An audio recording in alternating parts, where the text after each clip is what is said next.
அனைத்து உள்ளங்களுக்கும் வணக்கம். நான் உங்கள் வழக்கறிஞர் சரவணன். 20/3/2025 அன்று ஈரோடு மாவட்டத்தில் நம்முடைய மதிப்புக்குரிய மாண்புமிகு தமிழ்நாடு மாநில சிறுபான்மை ஆணையர் அவர்கள் வருகை தந்திருந்தார். சிறுபான்மை மக்களின் குறைகளை கேட்டு அதற்குண்டான தீர்வை ஏற்படுத்தும் வகையில் அவர் வந்திருந்தார். மிகவும் பிரயோஜனமாக இருந்த ஒரு கூட்டம். தமிழ்நாடு முழுவதும் இப்படி எல்லா மாவட்டங்களுக்கும் இது நடந்து கொண்டிருக்கிறது. மிகவும் வரவேற்கத்தக்கது. இந்த சிறுபான்மை ஆணையர் நிச்சயமாக நல்ல முறையில் சிறப்பாக மக்களுக்கு நன்மை செய்கிற வகையில் அவர்கள் பணியாற்றி கொண்டிருக்கிறார்.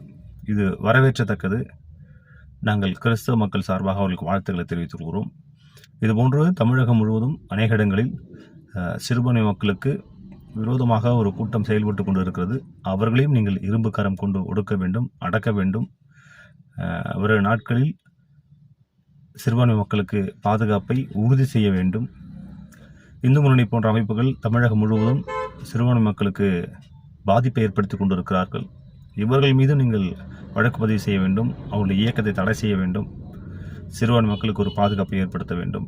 அதனால் தொடர்ந்து சிறுபான்மை மக்களுக்கு ஒரு நன்மை செய்து கொண்டிருக்கிற இந்த ஆட்சிக்கும் மாண்புமிகு தமிழக முதலமைச்சர் அவர்களுக்கும் மாண்புமிகு சிறுபான்மை ஆணையர் அவர்களுக்கும் எங்களுடைய கிறிஸ்தவ முன்னணி இயக்கத்தின் சார்பாக நாங்கள் நன்றியை தெரிவித்துக் கொள்கிறோம்.